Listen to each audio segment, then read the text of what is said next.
Assalamualaikum warahmatullahi wabarakatuh. Waalaikumsalam warahmatullahi wabarakatuh. Innal hamdalillah nahmaduhu wa nasta'inuhu wa nastaghfiruh wa na'udzu billahi min shururi anfusina wa min sayyiati a'malina. May yahdihillahu fala mudilla lahu wa may yudlil fala hadiya lahu. Ashhadu an la ilaha illallah wahdahu la syarika lah wa ashhadu anna Muhammadan abduhu wa rasuluh. Allahumma shalli wa sallim wa barik ala nabiyyina Muhammad wa ala alihi wa ashabihi ajma'in, amma ba'du. Ma'asyiral muslimin rahimakumullah. Bersyukur kepada Allah pada pagi ini, alhamdulillah semuanya dalam keadaan sehat walafiat dan kita bisa menjalankan ibadah pagi ini, bisa berjamaah di masjid diiringi dengan rahmat dari Allah Subhanahu wa taala berupa hujan yang lama kita tunggu, dan pagi ini rasanya sejuk sekali. Jamaah sekalian, itu semuanya adalah rahmat dari Allah. Akan tetapi sebagian orang menjadi berat, kan gitu ya.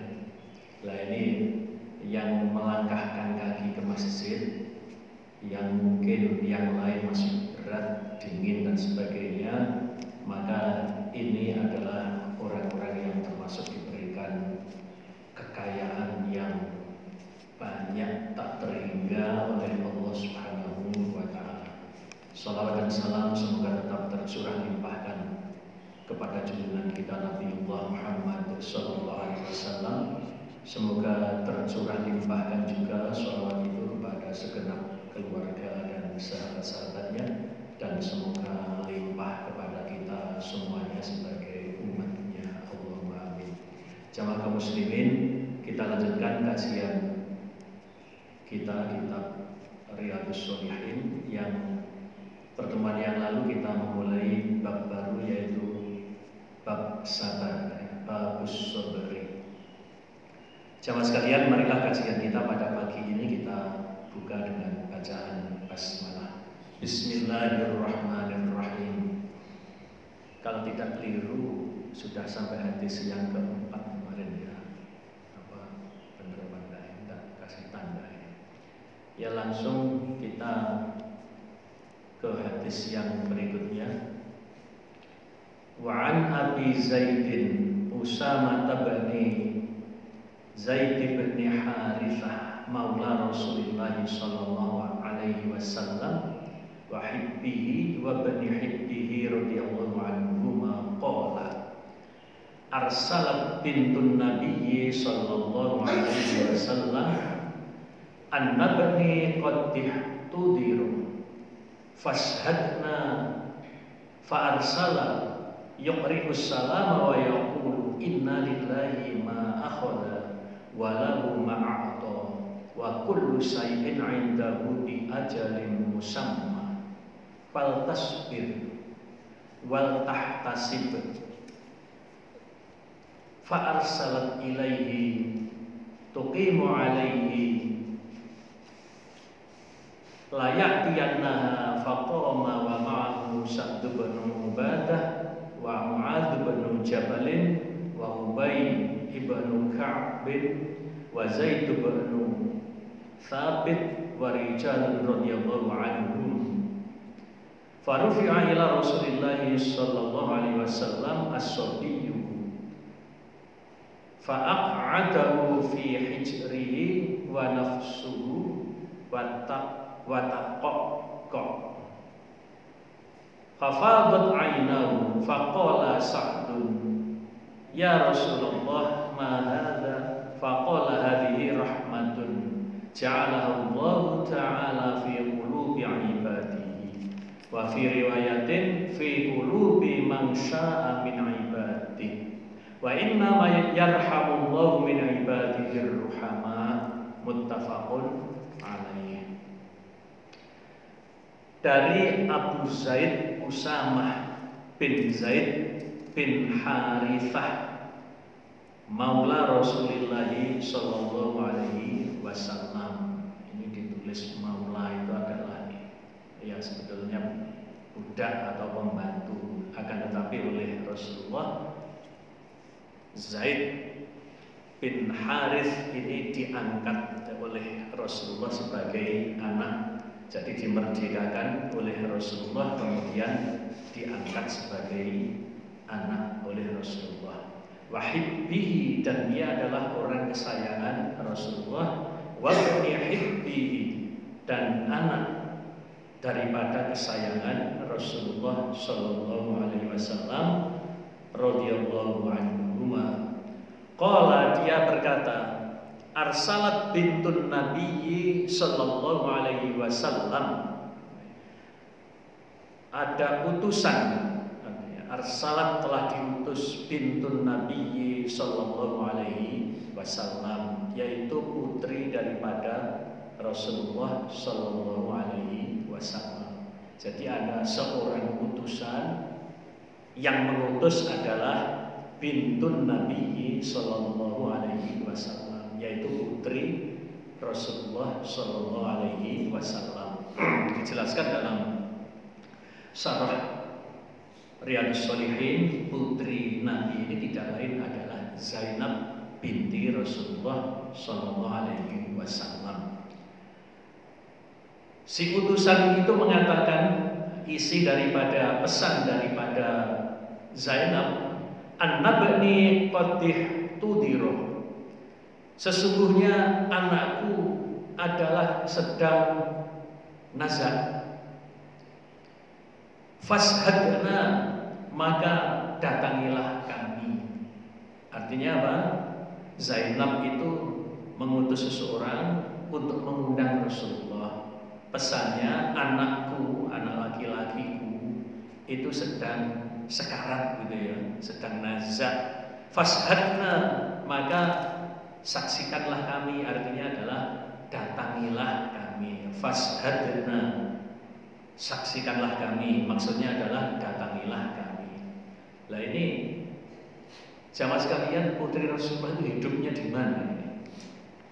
Putri Rasulullah ini Zainab ini hidupnya adalah di Mekah.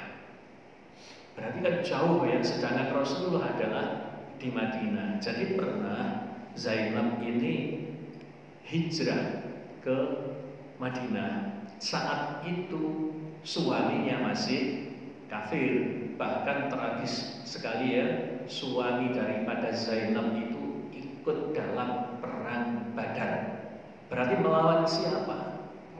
Melawan mertuanya, melawan pasukan mertuanya. Alangkah bingungnya Zainab, kan begitu ya. Satu sisi suaminya berangkat perang, satu sisi yang dilawan adalah ayahnya, kan begitu ya, pasukan daripada ayahnya sendiri. Tapi kemudian setelah perang Badar kalah kan kaum kafir, termasuk suaminya itu adalah yang ditawan. Setelah ditawan, dibebaskan, dan yang paling mengharukan itu ketika membebaskan suaminya Zainab yang bernama Abdul As Al-Asadi itu ya. Karena tidak ada lain, harta-harta yang dikumpulkan sudah tidak ada, kalungnya Zainab. Dan kalungnya Zainab tidak lain adalah pemberian dari ibunya, yaitu Khadijah. Maka kemudian setelah dikumpulkan harta-harta untuk menebus tawanan itu, sahabat Rasulullah ada yang tahu, wahai Rasulullah, ini adalah kalung dari Zainab. Bagaimana perasaan Nabi? Nabi sangat mengenali kalung itu. Tidak lain, itu adalah kalung istrinya, kalung daripada Khadijah, yang ketika Zainab menikah itu dihadiahkan kepada Zainab, terus untuk menebus suaminya. Maka Rasul, Masya Allah, menawarkan kepada para sahabat, wahai kaum muslimin, itu adalah hakmu. Akan tetapi kalau kamu bebaskan orangnya dan barangnya juga kamu kembalikan, itu juga gak apa-apa. Para sahabat merasa kalau Rasulullah itu sangat sayang kan gitu ya.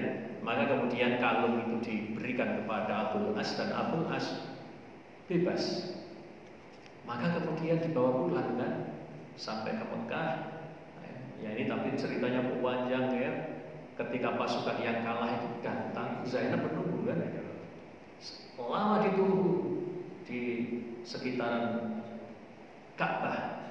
Nah ternyata suaminya nggak ada. Berarti ada dua kemungkinan. Kalau nggak tewas ya ditawan. Tapi ternyata ada berita bahwa suaminya termasuk yang ditawan. Begitu pulang membawa kalungnya lagi, ini saya dibebaskan dan harta untuk membebaskan juga dikembalikan. Nangis kan? Tapi Abul As tetap masih kafir.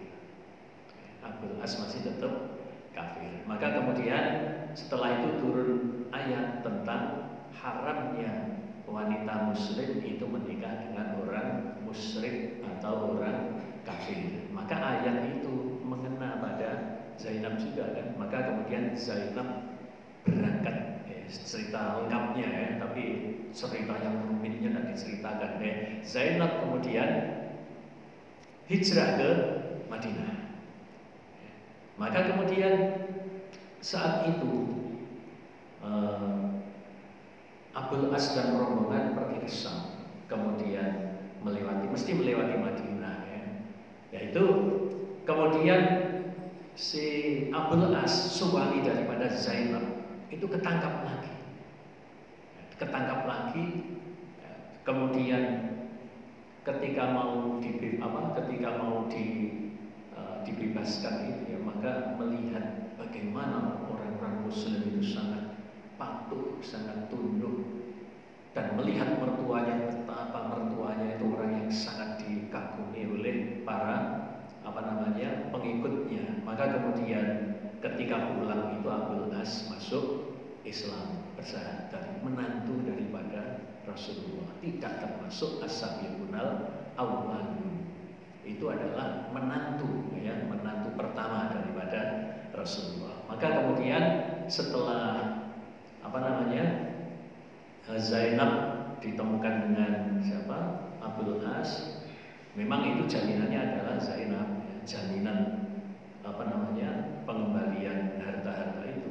Maka kemudian masuk Islam. Karena masuk Islam dan kehidupan Abul As itu di Mekah, istrinya Zainab, istrinya Abul As ya, putri Rasulullah, termasuk boleh ke Mekah. Maka mereka hidup di Mekah.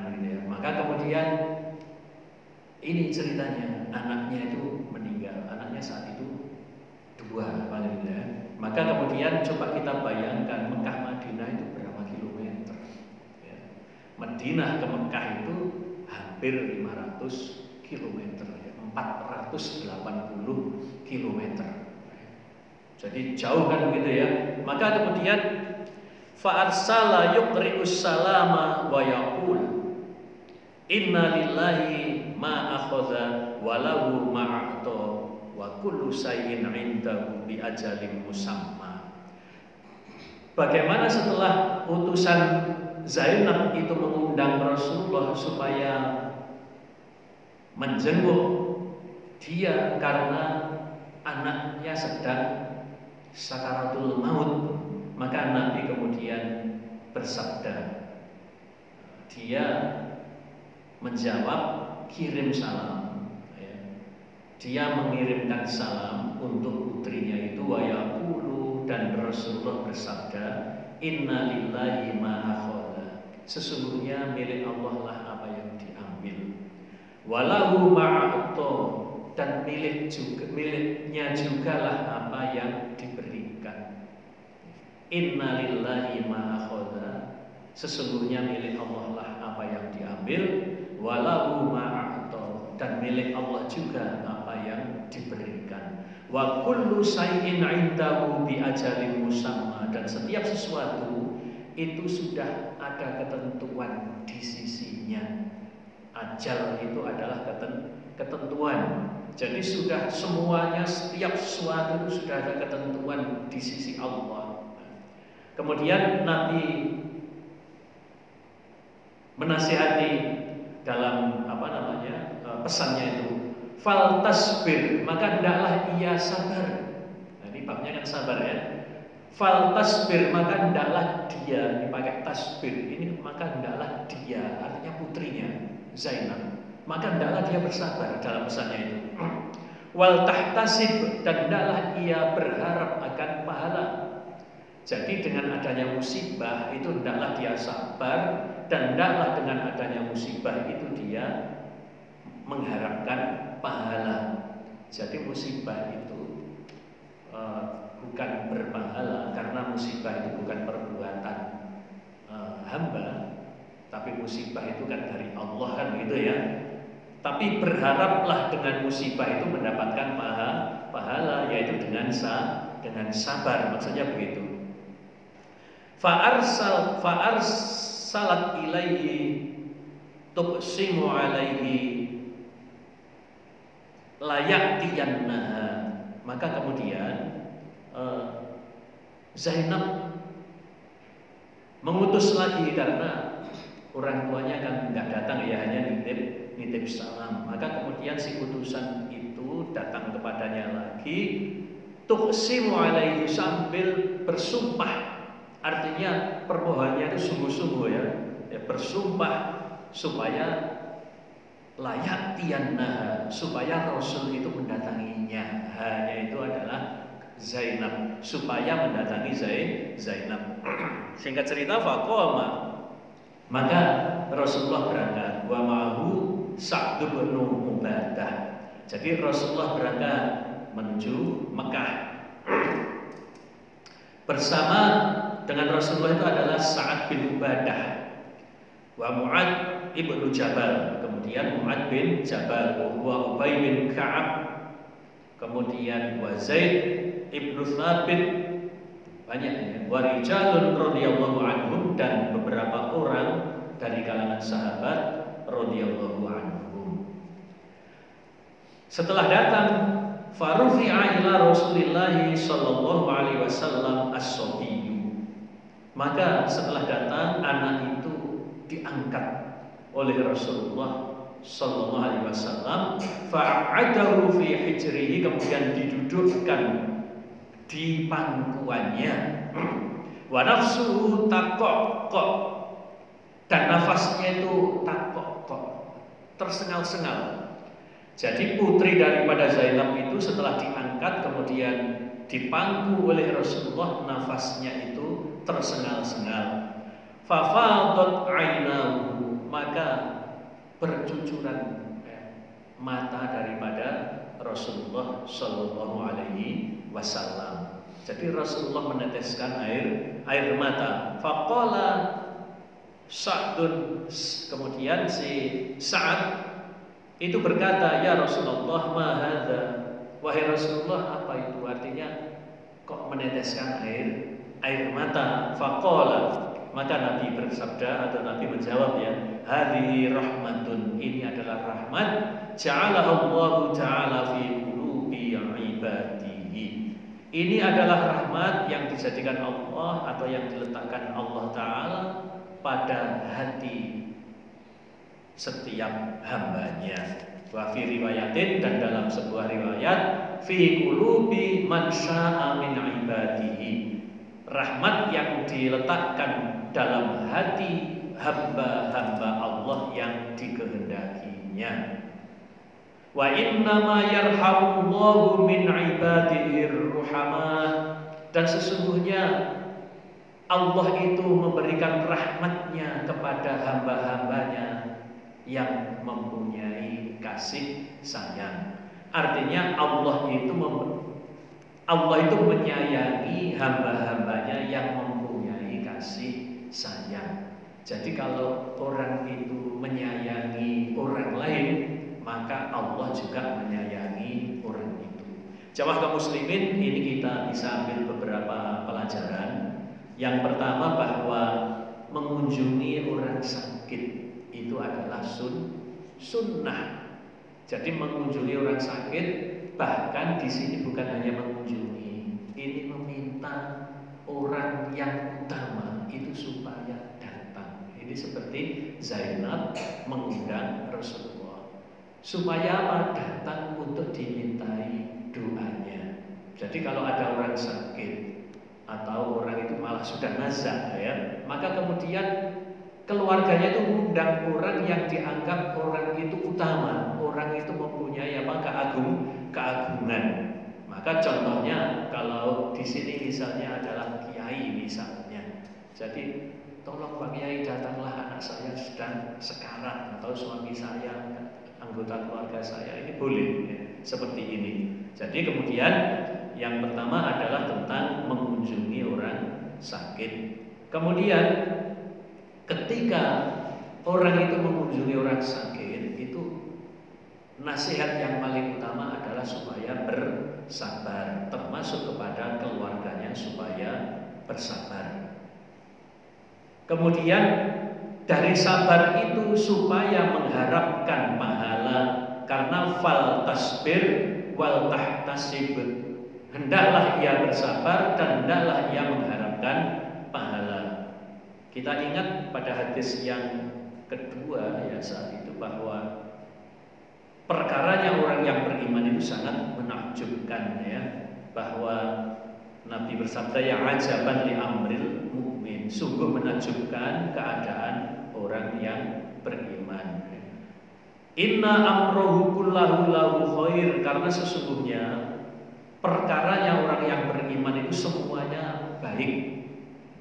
Walaisa dzalika li ahadin illa lil mukmin, dan tidak terjadi yang seperti itu kecuali kepada orang yang beriman. Kenapa kok setiap perkaranya itu baik? In asobathu sarrohu sakaro fakana khairul lahu. Apabila diberikan kebaikan oleh Allah maka dia bersyukur. Fakana khairul lahu, maka dengan demikian menjadi kebaikannya. Jadi orang bersyukur itu mendapatkan pahala. Tapi syukur yang benar ya. Syukur yang benar. Kemarin sudah kita jelaskan, syukur itu pengertiannya adalah sorful abdi jami'a ma an'amallahu alaih ila ma khuliqa li ajli. Pengertian syukur itu adalah seorang hamba itu menggunakan semua karunia Allah untuk yang semestinya. Sebaliknya wa in asobathu dharra sabara, apabila ditimpa musibah maka orang yang beriman itu sabar, fakana khairul lahu, maka sabarnya itu menjadikannya dia menjadi kebaikannya, menjadi pahala, yaitu karena sabar maka dia mendapatkan pahala. Jadi posisinya orang yang beriman itu serba baik. Ketika susah dapat pahala, ketika senang dapat pahala. Semua kondisinya menjadi kebaikan orang yang beriman. Maka sabar itu dengan diiringi wal tahtasib, yaitu berharap mendapatkan pahala.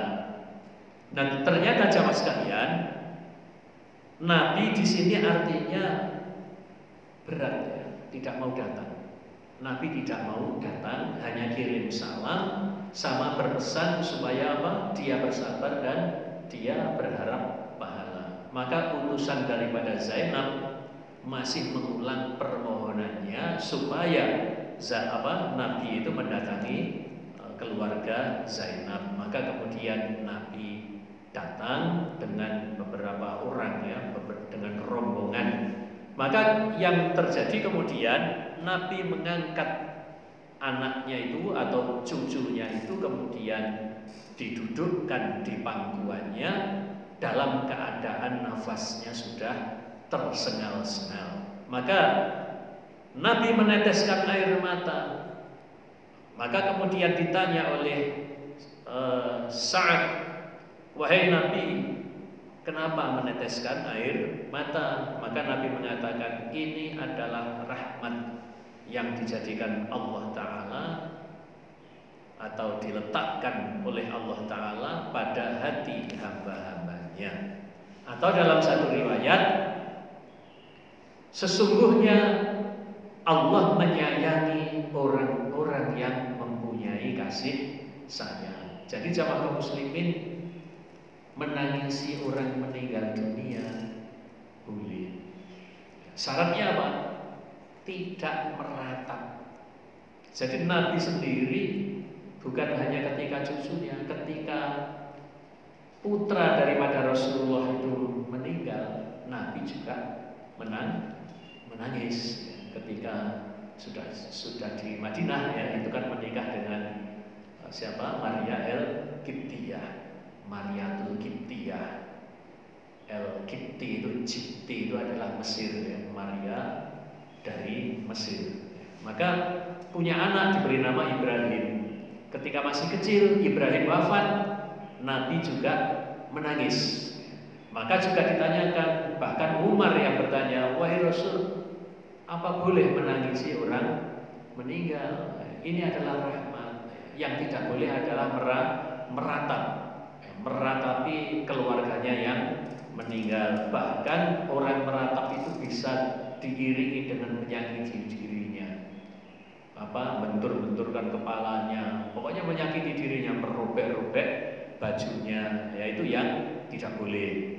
Itu adalah kebiasaan orang Syiah. Kalau orang Syiah itu memang ketika meratap itu sambil menyakiti dirinya. Maka termasuk orang Syiah sampai sekarang itu kalau ke makamnya Ali bin Abi Thalib atau apalagi makam daripada tokoh-tokoh mereka, maka mereka meratap dengan cara menyakiti dirinya, bahkan melukai dirinya. Jadi yang penting tidak meratap. Jadi ketika ada orang atau keluarganya yang meninggal itu boleh menangis, tapi di sini maksudnya adalah tangisan karena sayang.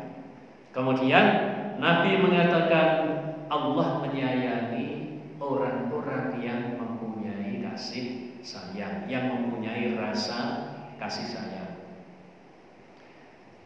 Ini hadis yang pertama, jemaah muslimin. Kita lanjutkan dengan yang berikutnya. Wa an Suhaib radhiyallahu anhu anna Rasulullah sallallahu alaihi wasallam qala kana malikun. Kita lewati aja yang panjang ini, ya. Ini tidak cukup satu pertemuan ini, ya. Ini asbabul hudud ini, ya. Yang kita lewati aja. Wa an Anas radhiyallahu anhu qala marra Nabi sallallahu alaihi wasallam ala imra'atin yabki 'inda qabrin faqala ittaqillah wasbiri faqalat ilaika anni fa innaka lam tusab bimusibati fa innaka lam tusab bimusibati wa lam ta'rifhu faqila laha innahu an-nabiyyu sallallahu alaihi wasallam fa'atat baban nabiyyi sallallahu alaihi wasallam falam tajid 'indahu bawabin faqalat lam a'rifka faqala innamas sabru 'inda as-sadmatil ula muttafaqun alaih.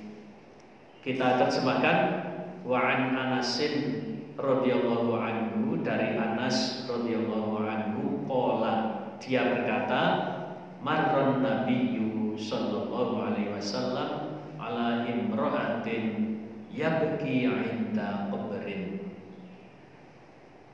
Nabi sallallahu alaihi wasallam melewati ala imra'atin yabki, melewati seorang perempuan yang menangis 'inda qabrin, di sisi kubur. Jadi ada orang perempuan yang menangis di sisi kuburan. Faqala, maka Nabi bersabda, ittaqillah, bertakwalah engkau wahai perempuan kepada Allah, wasbiri, dan bersabarlah engkau. Faqalat, maka seorang perempuan itu mengatakan, ilaika anni, pergilah engkau. Fa innaka lam tusab bi musibati, karena engkau tidak merasakan dengan musibahku. Walam ta'rifuhu, dan wanita itu tidak mengenali beliau. Wanita itu tidak mengenali bahwa itu adalah nabi. Faqilalaha, maka dikatakan kepadanya, ada orang yang mengatakan kepada perempuan itu, innahun nabiyyu sallallahu alaihi wasallam, sesungguhnya dia adalah Nabi sallallahu alaihi wasallam. Jadi ketika ngusir tadi, wanita itu tidak ngerti kalau itu adalah nabi. Wanita tadi kan mengusir Nabi. Ilaika anni, pergilah engkau, karena kamu tidak merasakan apa yang saya rasakan. Engkau tidak merasakan musibahku ini, begitu ya. Maka setelah tahu bahwa itu adalah Nabi, maka perempuan itu segera mendatangi Nabi. Fa'atat baban Nabi sallallahu alaihi wasallam. Maka wanita itu mendatangi pintu Nabi sallallahu alaihi wasallam. Falam tajid indahu bawabin, dan wanita itu tidak mendapati penjaga pintu rumah Nabi. Jadi pintu rumah Nabi tidak dijaga, maka wanita itu langsung bisa mendatangi pintu rumah Nabi. Faqalat, maka wanita itu berkata, lam a'rifka wahai Rasul, aku tidak mengerti kalau waktu itu adalah engkau. Dia menyesal, maksudnya kok mengusir Nabi. Lam a'rifka wahai Rasul, aku tidak mengenali engkau. Artinya tidak mengerti bahwa itu adalah engkau. Maksudnya wanita itu adalah minta maaf. Faqala, maka Nabi mengatakan, innamas sabru 'indas sadmatil ula, sesungguhnya sabar itu adalah pada puncak pertama menimpa. Yang pertama ya, sabar itu adalah ketika pada puncak yang pertama. Artinya apa? Sabarnya perempuan ini sudah sia-sia, karena sabarnya itu setelah ngerti kalau itu adalah Rasulullah, maksudnya begitu. Nah, dari hadis ini jamaah kaum muslimin banyak yang bisa kita pelajari. Yang pertama, bahwa wanita itu boleh ziarah kubur. Jadi hukumnya sunnah, siapapun boleh ziarah kubur ya, termasuk wanita ini juga nyatanya tidak dilarang oleh Rasul untuk ziarah kubur. Yang tidak boleh itu apa? Wanita itu ikut dalam prosesi penguburan. Jadi mengantarkan jenazah ke kuburan untuk wanita tidak boleh ya. Jadi wanita, meskipun itu suaminya yang dikubur, jadi yang datang ke kuburan ketika ngubur jenazah itu wanita tidak boleh ya. Tapi banyak yang tidak mengerti ya, di kalangan kita itu meskipun wanita-wanita ikut mengantarkan jenazah ke kuburan. Tapi di daerah-daerah tertentu, termasuk di tempat kami, ke kuburan itu tidak ada wanita. Ketika proses penguburan jenazah itu tidak ada wanita datang, ya laki-laki saja.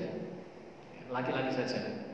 Tapi kalau ziarah kubur kan beda kan, ketika ngubur sama ziarah kubur ini. Ini artinya sudah ada kuburannya, kemudian menziarahi.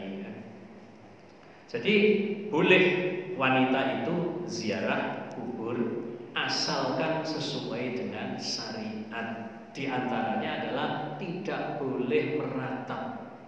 Jadi ketika ziarah kubur malah meratapi ahli kuburnya yang telah dikubur itu yang tidak boleh. Kemudian tidak boleh ziarah kubur itu kepada orang tertentu kemudian berharap keberkahan. Itu tidak boleh. Artinya apa?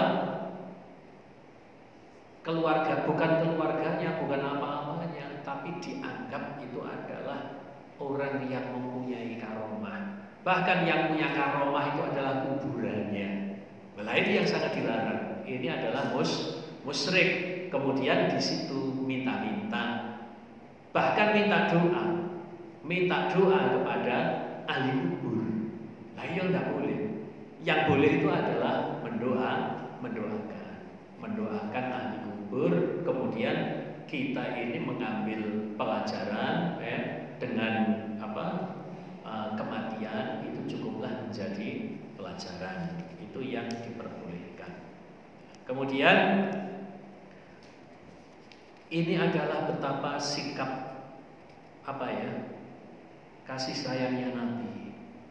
Diusir, Nabi tidak marah. Nabi hanya pergi saja. Jadi betapa Nabi itu mempunyai hati yang samahah. Ketasamuhannya Nabi itu masya Allah ya. Ini diusir oleh wanita itu. Maka kemudian setelah mengerti bahwa itu adalah Nabi, maka wanita itu menyesal, kemudian mendatangi rumah Nabi. Jadi kalau mendatangi pintu rumahnya Nabi, dia mendatangi rumah Nabi, dan dia menyesal. Akan tetapi kalau sabarnya itu setelah ditegur, maka yang tidak ada gunanya. Maka sabar itu di puncak ketika terjadinya musibah. Jadi di antara yang diambil pelajaran dari hadis ini bahwa ketika mendapatkan musibah itu supaya menekan jiwanya. Kan kemarin sudah kita kaji secara bahasa ya, bahwa sabar itu as-sabru itu pengertiannya adalah menekan jiwa. Maka sabar itu bisa diterapkan dalam semua keadaan, termasuk dalam perang itu supaya sabar, yaitu menekan jiwa supaya kita ini bisa berani melawan musuh. Menekan jiwa, sabar itu ya, menahan atau menekan. Dari hadis ini masih banyak sebetulnya yang diambil pelajaran, terutama daripada sikap Nabi. Kemudian dari segi fikihnya ya, bahwa di dalam ziarah kubur itu ada aturan-aturannya, tidak boleh hal-hal yang di luar syariat ya, termasuk kalau di tempat kita itu kan ziarah itu ke kuburan-kuburan tertentu ya, ke makam-makam yang dianggap keramat ya. Ada yang disebut wali dan sebagainya. Kemudian kuburan-kuburan itu dibangun kan gitu ya. Bahkan semakin lama malah tambah. Jadi kuburan-kuburan yang dikeramatkan itu malah tambah, tidak berkurang. Kenapa dulu tidak keramat kok sekarang keramat? Di antaranya apa? Pemerintah daerah untuk meningkatkan kunjungan dari kunjungan wisata, maka kemudian di situ ada wisata religi yang dianggap itu dulu adalah tokoh di situ, kemudian kuburannya dibangun untuk apa? Supaya kemudian disiarkan bahwa di daerah itu ada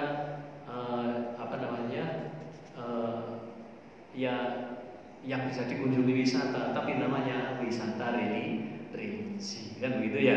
Maka semakin lama bukan semakin berkurang itu yang namanya kuburan yang keramat, malah bertambah. Nah, jamaah sekalian, kalau kunjungannya itu adalah kepada kuburan-kuburan tertentu yang dianggap keramat, kemudian di situ mengharap berkah, ngalap barokah, kalau itu orang Jawa yang mengatakan ngalap barokah ya, di situ yang tidak boleh jamaah muslimin ya. Yang boleh adalah mendoakan. Kita lanjutkan hadis yang berikutnya. Wa an Abi Hurairah radhiyallahu anhu anna Rasulullah sallallahu alaihi wasallam qala yaqulullahu ta'ala ma li'abdil mu'mini 'indi jazaa'un idza qabattu safiyahu min ahli dunya thumma ahtasabahu illal jannah. Dari Abu Hurairah radhiyallahu anhu, bahwa sesungguhnya Rasulullah Shallallahu Alaihi Wasallam bersabda. Ini berarti hadis qudsi ya. Yaqulullahu ta'ala, Allah Ta'ala berfirman, ma li 'abdil mu'mini 'indi jazaa'un idza qabattu safiyyahu min ahli dunya thumma ihtasabahu illal jannah. Ma li 'abdil mu'mini, tidaklah seorang hamba yang beriman itu mendapatkan pahala indi, itu di sisiku, jazaun idza qabattu safiyahu min ahli dunya, orang yang mengasihi kekasihnya min ahli dunya, dari ahli dunya ya, orang yang mempunyai sifat kasih sayang kepada ahli dunya, siapa saja kan gitu ya. Tsumma tasabahu, kemudian dia mengharap pahala, illal jannah, kecuali surga. Ini masih lanjutan dari sifat kasih sayang ya. Jadi orang itu kalau mempunyai sifat kasih sayang dan menyayanginya itu tidak lain mengharapkan pahala dari Allah, maka tidak ada lain pahalanya itu adalah surga. Rawahul Bukhari. Jadi nangisnya tadi itu adalah nangis kasih sayang. Terakhir insyaallah, wa an Aisyah radhiyallahu anha annaha sa'alat Rasulullah sallallahu alaihi wasallam 'anit ta'un fa akhbaraha annahu kana 'adzaban yab'atsuhu Allah ta'ala 'ala man yasha' faja'alahu Allah ta'ala rahmatan lil mu'minin falaisa min 'abdin yaqamu fit ta'uni fayamkuthu fi baladihi sabiran muhtasiban ya'lamu annahu la yusibuhu illa ma kataballahu lahu illa kana lahu mithlu ajris syahid. Masya Allah, ini baru terjadi di daerah kita ya, di sini ya, sudah lewat tapi ya. Wa an Aisyah radhiyallahu anha, dari Aisyah radhiyallahu anha, annaha sa'alat, sesungguhnya Aisyah bertanya kepada Rasulullah sallallahu alaihi wasallam anit ta'un, tentang ta'un. Dan ta'un ini waktu itu menjadi pandemi jamaah kaum muslimin ya. Ta'un itu apa? Insya Allah ta'un itu yang baru dikabarkan itu ya. Mpox itu ya, monkeypox itu. Jadi ta'un itu adalah bisul-bisul yang seperti cacar tapi ada hitam-hitamnya, dan itu merata ke, awalnya dari ketiak kemudian merata ke seluruh tubuh ya. Jadi Aisyah bertanya kepada Rasulullah tentang penyakit ta'un. Fa akhbaraha annahu kana 'adzaban, maka kemudian dikabarkan kepadanya itu ya diberitahukan kepada Aisyah oleh Rasulullah, annahu kana 'adzaban, sesungguhnya itu adalah azab, yab'atsuhu Allah ta'ala 'ala man yasha'. Sebetulnya ta'un itu adalah azab dari Allah yang dikirimkan oleh Allah Ta'ala kepada orang-orang yang dikehendakinya. Faja'alahu Allah Ta'ala rahmatan lil mu'minin, tapi ta'un itu dijadikan rahmat oleh Allah kepada orang-orang yang beriman. Falaisa min 'abdin yaqau fit ta'uni, maka tidaklah dari seorang hamba itu ketika berada dalam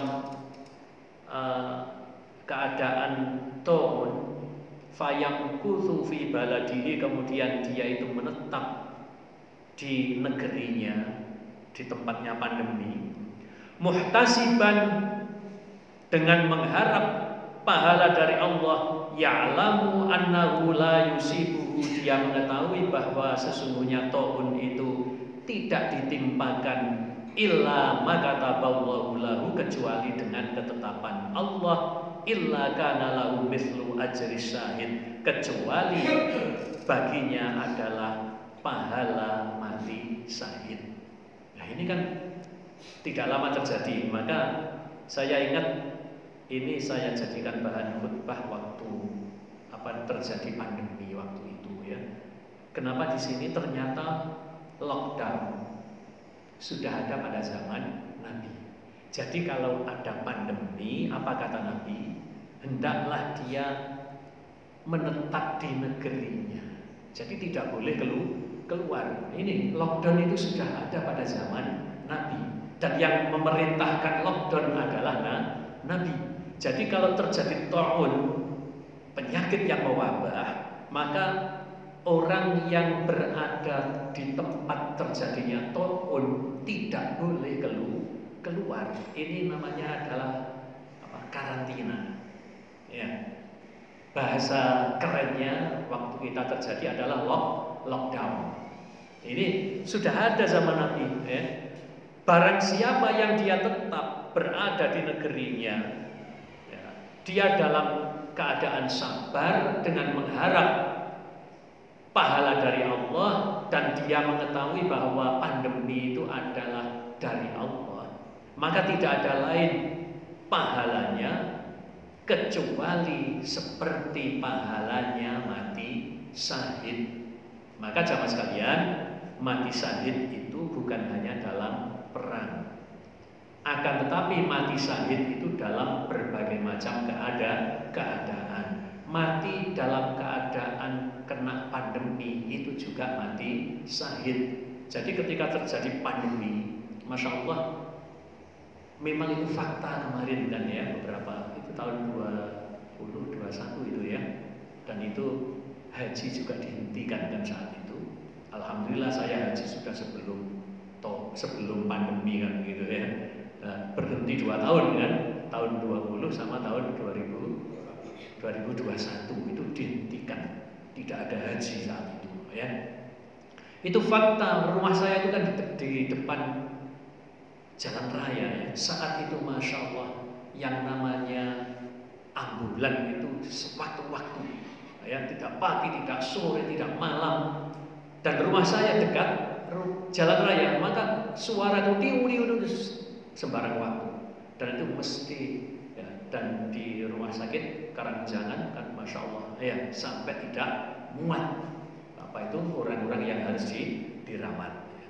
Maka jamaah kaum muslimin, kalau kemudian ada kebijakan lockdown, itu ternyata sudah dicontohkan oleh Rasulullah supaya orang yang dalam daerah pandemi itu tidak boleh keluar. Maka saat itu kebijakan di Indonesia ya sama juga menerapkan lockdown atau karantina itu ya. Pondok-pondok pesantren ternyata malah saat itu menjadi tempat yang paling aman ya. Pondok pesantren itu tidak boleh keluar, tidak boleh ada yang pulang, keluarganya tidak ada yang boleh menjenguk. Maka saat itu kemudian barulah mulai ada paket-paket itu yang melebihi daripada biasanya. Itu pun kalau datang paket langsung semprot ya, langsung disemprot. Dan saat itu paling aman tempatnya malah di pondok pesantren. Jadi di pondok tidak boleh ada yang keluar, yang dari luar tidak ada yang boleh masuk pondok. Saat itu terjadi seperti itu. Nah, jamaah kaum muslimin, pahalanya adalah mati syahid. Mati syahid ternyata bukan hanya perang, cuma tetap kalau mati syahidnya perang kan tidak dimandikan, tidak dikafani, kemudian langsung dikubur, tidak disolati malah. Kalau matinya dalam perang, bagaimana? Hanya baju perangnya itu dinaikkan, dinaikkan sampai ke kepala, kemudian baju perangnya itu sebagai kain kafan. Itulah termasuk syahid. Artinya itu adalah bukti darahnya, bajunya dan sebagainya itu adalah sebagai saksi dia adalah mati syahid. Tapi kalau mati syahid dunia, artinya seperti yang di sini ya, banyak saudara kita yang meninggal waktu pandemi kan, itu mati syahid ya. Tapi kalau dia berharap pahala dari Allah ketika terjangkit kena pandemi, dia sabar. Dia sabar, berharap pahala dari Allah, dia tidak keluar, maka dia mati syahid, mati tenggelam, mati kena longsor, mati melahirkan, ya, mati saat nifas. Itu karena kan nifas itu kaitannya dengan melahirkan, ya. Jadi bukan hanya ketika mati saat melahirkan, ketika dalam kondisi nifas meninggal itu juga artinya mati dalam melahirkan. Maka dia mati syahid, maka dia tetap dimandikan, dia tetap dikafani, dia tetap disolati. Itu yang mati syahidnya seperti ini. Termasuk yang kemarin yang meninggal karena pandemi, kemarin tetap dikafani, tetap disolati, seperti jenazah biasa. Cuma keluarganya tidak boleh mendekatkan begitu, ya. Tragis saat itu tetangga saya yang meninggal itu seperti orang yang hilang saja. Saya mengantarkan ke rumah sakit, besoknya tidak ada, saya tidak boleh mengambil jenazahnya, langsung sudah dimakamkan di tempat pemakaman umum. Jadi kayak saya mengantarkan orang hilang, ya. Saya antarkan ke rumah sakit, besoknya sudah tidak ada. Dan itu biasa terjadi saat terjadi pandemi, ya. Itu mereka kalau seperti yang terjadi dalam hadis ini, sabar, kemudian mengharap pahala dari Allah, maka matinya mati syahid. Sampai di sini jamaah muslimin sudah suruk, ya. Kita akhiri. Mungkin sebelum kita akhiri ada pertanyaan. Kalau ada, ya, Pak Joko. Assalamualaikum warahmatullahi wabarakatuh. Waalaikumsalam warahmatullahi wabarakatuh. Ziarah kubur. Oke. Ziarah kubur untuk terutama kepada orang-orang yang dianggap mempunyai karma. Ribut, Pak. Ziarah kubur kepada orang-orang yang mempunyai karma. Oh, iya. Kan tadi kan disinggung seperti itu. Iya. Tadi kan sudah dijelaskan dengan hadisnya. Hadisnya tadi riwayatnya sama, saya kurang ini, dan kemudian Muttafaqun alaih. oh iya. Kemudian saya kedua, pertanyaan kami bukan kita menang, hanya ingin tahu aja. Iya. Kenapa di daerah kita, di Indonesia terutama di daerah ini masih sangat marah seperti itu, bahkan malah diduduki oleh pemerintah setempat atau tentunya mereka kan juga punya dasar mestinya. Punya Dasar hukumnya mereka yang nggak mungkin lah akan melaksanakan mesti. Apakah itu mungkin Pak Ustaz tahu juga dasar hukumnya mereka sampai seperti itu? Kalau tadi dijelaskan kita dilarang untuk, dan kenyataannya yang ada sekarang itu datang ke sana dengan ngaji di situ, nggak tahu niatnya masing-masing, kita kan juga nggak tahu. Itu bagaimana? Oke, jadi ini terkait dengan berbagai faktor, ya. Jadi sebetulnya ziarah kubur itu adalah sunnah, ya. Ziarah kubur itu adalah sunnah. Kuburannya siapa saja, kuburannya siapa saja. Nah, akan tetapi harus mengikuti syariat, yaitu dia hanya mendoakan. Yang tidak boleh tadi ngalap berkah. Ngalap berkah itu tidak boleh. Itu makanya terjadilah namanya khurafat, ya, tahayul, bid'ah dan sebagainya. Maka banyak akhirnya tiga yang terjadi. Khurafatnya iya, tahayulnya iya, kemudian bid'ahnya bisa terjadi. Satu, khurafat, ya, karena menganggap itu adalah punya karomah, maka kemudian dijadikan tempat ngalap berkah.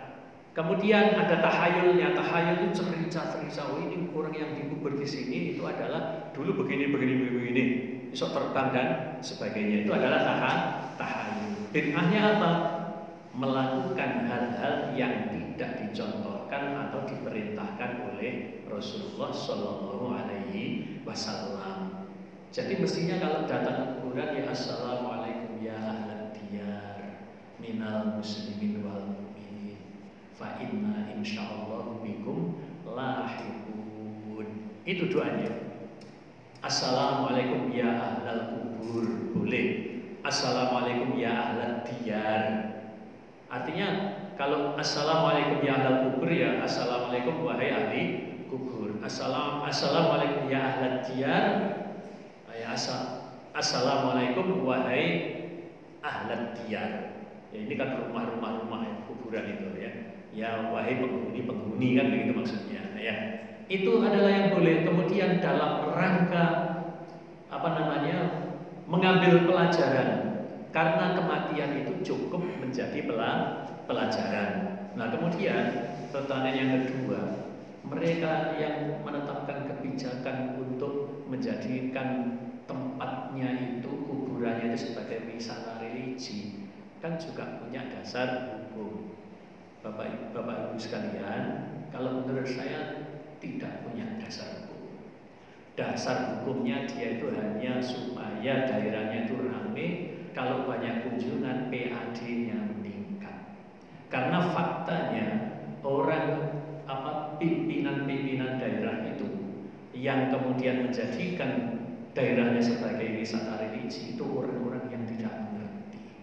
Karena yang terkait langsung jamaah kaum muslimin dengan ulama di tempat itu. Di tempat saya di Ponorogo, tempat lahir saya, itu ada masjid yang kuno, dan itu ada cikal bakalnya Islam di sana ya. Itu berdiri tahun 1600-an berdirinya masjid, sampai sekarang masjidnya ada, dan itu keturunannya terus sampai ke saya ini. Kiai-kiainya itu, bapak saya itu kiai terakhir yang disebut kiai. Karena anak-anaknya nanti ke nyamping kan ya, tidak harus anaknya kan, bisa nyamping keponakan dan sebagainya. Panjenengan kalau datang ke masjid kami di Ponorogo, persis masjid Ampel. Jadi kayunya ya seperti itu, struktur bangunannya ya seperti itu. Maka kemudian banyak yang berkunjung ke sana. Masya Allah jamaah kaum muslimin. Kalau yang namanya Ramadan, malam 21 sampai terakhir itu yang namanya parkir itu sampai ke jalan raya itu bis-bis loh ya. Maka iktikafnya, sholat tarawihnya tidak cukup di masjid, sampai ke jalan-jalan itu untuk iktikaf. Lah padahal iktikaf itu di mana? Iktikaf itu di masjid, tapi iktikafnya sampai ke jalan-jalan. Kenapa? Ngalap barokah. Dan yang namanya Yai Hasan Besari itu kuburannya Masya Allah dijadikan tempat seperti itu untuk baca Quran, bahkan ada untuk yang sholat di situ kuburannya. Nah saat itu jamaah kaum muslimin itu yang masjid kedua ya. Saat itu masjid yang lebih lama itu yang memegang ayah saya. Maka oleh pemerintah daerah, loh ini yang lebih lama, maunya yang lebih lama itu dijadikan juga. Akan tetapi sampai sekarang yang pegang itu ayah saya sudah tidak ada, kemudian menyamping itu ke kemisanan saya. Itu kenceng mengikuti pesan dari ayah saya. Jangan sampai ada kuburan ini dibangun. Jadi kuburannya siapapun kalau roboh biarkan. Jadi cungkup namanya itu dibiarkan. Maka kemudian ada salah satu tokoh yang sangat jadi sebelum Yai Hasan Besari yang Tegal Sari tadi itu ya, itu oleh pemerintah daerah itu mau dibangun. Saat ayah saya sudah itu mendatangkan semen ya, maka kemudian oleh ayah saya dibuangi itu ya, di urat alit itu ya. Ayah saya sudah tua saat itu ya. Kemudian ada yang mendatangi, ini dari pejabat Pak, Yai dari kabupaten, wis gak peduli sopo ae pangkate opo jabate opo ngadep aku. Ini adalah amanah dari mbah-mbah gitu ya. Tidak boleh kuburan ini dibangun lagi. Seperti itu. Nah nanti yang Tegal Sari, Hasan Besari itu Pak, itu zaman Hamengkubuwono II. Sekarang Hamengkubuwono berapa ya? 10 kan ya. Itu zaman Hamengkubuwono sudah terkenal ya Hasan Besari itu. Karena apa? Dia pernah berlindung ke Tegal Sari. Maka setelah berlindung ke Tegal Sari, Hamengkubuwono itu bukan Hamengkubuwono, Pakubuwono II. Itu ada petilasannya malah dekat rumah saya itu. Petilasannya Pakubuwono II sana disebut Sunan Gumul. Ya. Setelah keadaan di kerajaan itu baik, dia kembali, maka kemudian mengirimkan santrinya ke Tegalsari, yang di santrinya itu adalah Ki Bagus Burhan. Tapi kemudian terkenal dengan Raden Ngabei Ronggo Warsito. Maksud mengirimkan santri ke sana supaya nanti menjadi mufti di kerajaan. Maka kemudian setelah nyantri di tempat kami itu, dia menjadi penulis itu, menjadi menjadi penulis lah ya. Di antaranya kitabnya yang masih kita bisa baca adalah Serat Hidayat Jati. Itu adalah kitab tauhid sebetulnya. Serat Hidayat Jati. Dan masih banyak termasuk ini ya, ramalan-ramalan ya Raden Ngabei Ronggo Warsito. Maka nanti termasuk cicit-cicitnya jamaah sekalian. Jadilah pendirinya Pondok Pesantren Gontor. Itu cicit-cicitnya. Sampai sekarang masjid yang paling tua itu tidak dijadikan ini, cuma adik saya yang sudah kiai di sana itu merasa kecolongan. Kenapa? Juru kuncinya ada SK dari kabupaten. Nah, kalau juru kunci sudah SK dari kabupaten, digaji dari pemerintah daerah ya. Nah, ini sudah pintu kan gitu ya. Pintu untuk nanti dikembangkan nanti menjadi wisata religi. Memang lebih tua dari yang Hasan Besari tadi itu. Ya, itu jamaah sekalian ya. Jadi tidak boleh menjadikan tempat-tempat itu sebagai tempat yang karomah tadi itu kemudian ngalap berkah. Lah, tadi faktornya kan banyak, bukan hanya pemerintah daerah. Lah, ustadz pemandunya itu kan dapat duit juga. Oke. Terus mana? Travel. Banyak faktor, Pak. Travelnya dapat duit apa tidak? Kemudian ustadz yang memandunya. Kemudian di kuburan itu tahlilan, baca Yasin, baca Al-Quran di dalam kawasan kuburan. Kalau mestinya ngaji itu di mana? Baca Al-Quran itu di masjid atau di rumah, ya kan? Nawwiru manazilakum bis-sholati wa qiraatil Quran. Sinarilah rumahmu dengan sholat dan dengan baca Quran. Apa larangan Nabi? Jangan engkau jadikan rumahmu seperti kuburan. Artinya apa? Kuburan itu bukan tempatnya ngaji, bukan tempatnya sholat. Omah itu nggak pernah untuk baca Quran, rumah tidak pernah untuk sholat, seperti kuburan. Jangan engkau jadikan rumahmu seperti kuburan. Artinya apa? Tidak untuk sholat, tidak untuk baca Quran. Jadi banyak faktor, Pak. Travel iya, ya kan? Ustadz-ustadznya yang madu iya, dapat amplop gitu kan? Iya, coba itu panjenengan kandhani lah tersinggung. Kemudian tadi saya katakan bukan hanya tahayul, khurafat. Tahayulnya itu kan banyak cerita-cerita, itu kan tahayul kan ya. Ini tokoh ini dulu begini, bisa terbang dan sebagainya, bisa melakukan yang dhuwur banyu, padahal yang numpak getek kan gitu ya, numpak kapal itu jalan air. Masa Maulana Malik Ibrahim datang ke Gresik itu jalan di atas air? Kan tidak. Ya jalan, perahunya jalan, kan begitu ya.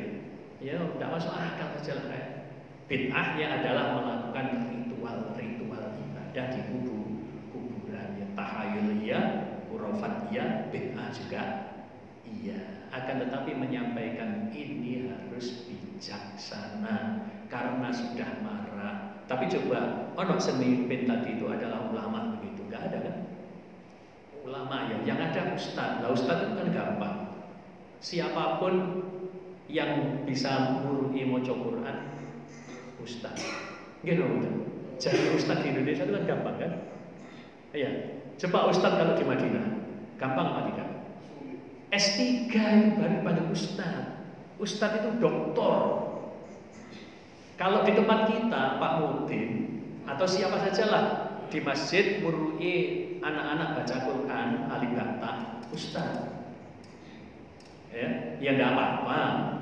Tapi kalau di Mekah, di Madinah, ustaz itu adalah doktor, sekolahnya S3. ulama S3 kemudian mimpin ziarah kubur, kemudian tahlilan yasinan di kuburannya? Nggak ada. Nggak ada. Ulama, profesor, misalnya Profesor Ahmad Zahro mimpin wisata religi ke 9 Mali, pernah dengar? Nggak. Cuma hati-hati ya, menyampaikan ini hati-hati ya. Jadi bagaimana memberantasnya? Ngaji ilmu, karena orang kita itu kan mintanya itu semua mudah, sederhana, munggah swarga, kan begitu ya. Tidak ada orang yang ingin kangelan golek ilmu dhisik baru kemudian ibadah, tidak ada ya, jarang. Maka sebetulnya berarti apa yang paling diutamakan? Ilmu dulu. Ibadah itu harus berilmu dulu ya, makanya ahli ibadah dan ahli ilmu itu derajatnya lebih tinggi ahli ilmu. Ngaji 1 jam itu lebih baik daripada sholat semalam suntuk. Ngaji 1 jam, golek ilmu 1 jam itu lebih baik daripada sholat malam semalam suntuk. Artinya apa? Lebih utama cari ilmu. Maka ahli ibadah itu belum tentu benar, kan gitu ya, karena tanpa didasari ilmu. Tapi kalau orang berilmu, ibadahnya mesti benar. Nah ini yang tidak dikembangkan ya. Maka orang awam itu tetap dalam keawamannya karena tidak dikembangkan ilmunya. Ilmu lebih dulu daripada ibadah. Tapi ilmu harus didahului dengan adab ya. Adab lebih dulu daripada ilmu. Ibadah harus didahului dengan ilmu. Begitu ya, adab, ilmu, ibadah. Nah, ibadah tanpa ilmu bisa sesat, kan gitu. Nah, ini. Jadi tapi hati-hati ya, ngapunten kalau kata-kata saya ini juga ada yang kurang berkenan, kan gitu ya. Saya hanya menyampaikan apa yang saya tahu. Jadi nyuwun sewu, ning Arab Saudi kono ya gak ono keliling ke makam-makam keramat begitu ya, tidak ada. Nggih. Kebetulan saja kalau kita sedang umroh, sedang haji, kita ini mesti menziarahi makamnya Rasul. Itu pun di sana penjagaan ketat. Penjagaannya ketat. Pokoknya panjenengan mari melewati Raudhah, kemudian panjenengan keluar belok kiri, di situ di pojokan itu sudah makamnya Rasulullah. Panjenengan mengucapkan assalamualaikum ya Rasulullah, itu assalamualaikum ya ahlal kubur ya. Atau satu-satu assalamualaikum ya Rasulullah, assalamualaikum ya Abu Bakar, assalamualaikum ya Umar, karena 3 yang dimakamkan di situ di rumahnya Nabi itu. Tapi panjenengan jangan sampai ketika di sampingnya, mesti kita lewati ya, di dekatnya makamnya Rasulullah, panjenengan begini, jangan sampai ya, mesti langsung ditampel oleh laskar. Kenapa? Panjenengan dikira minta-minta di situ. Jadi kalau bersolawat kepada beliau, ya, itu tidak usah pakai begini. Memang berdoa itu kan boleh begini, solawat kan doa, ya. Tapi panjenengan gini aja, assalamualaikum ya ahlad diyar gitu. Kalau panjenengan begini ditampel nanti ya, musyrik, syirik begitu. Ya, dikira panjenengan minta ke kuburan. Jadi sana polisinya syariat itu ketat ya. Itu dijaga oleh polisi kan itu ya. Jadi kalau ada jamaah yang begini itu ditampel. Ini bukan tempatnya doa. Ya.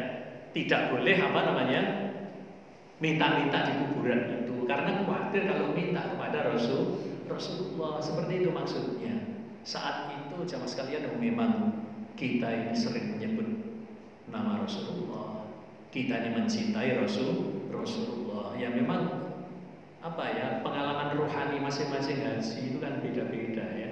Saat itu saya yang tidak bisa nahan air mata kan ketika di dekatnya makam Rasulullah, dalam hati saya ini di dalamnya ada Rasul ini ya.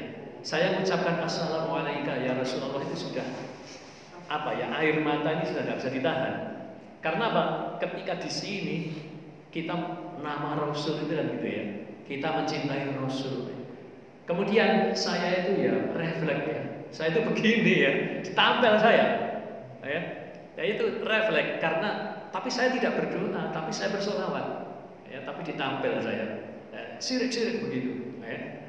Jadi pengalaman orang haji itu macam-macam. Ada yang ketika pertama kali lihat Ka'bah itu nangis, ada yang begitu. Kalau saya tidak, biasa saja, kemudian saya tawaf gitu ya. Tapi yang nggak bisa nahan ketika saya ucapkan Assalamualaikum ya Rasulullah, dan kuat itu yang nama. Saya bayangkan di dalam itu ada Rasul, dan memang ada jasadnya, ada begitu ya. Demikian jemaah muslimin, satu pertanyaan tapi sudah mewakili ya. Kita tutup kajian pagi ini dengan bacaan hamdalah dan kafaratul majelis. Alhamdulillahirabbil alamin. Subhanakallahumma bihamdika asyhadu an la ilaha illa anta astaghfiruka wa atubu ilaik. Wassalamualaikum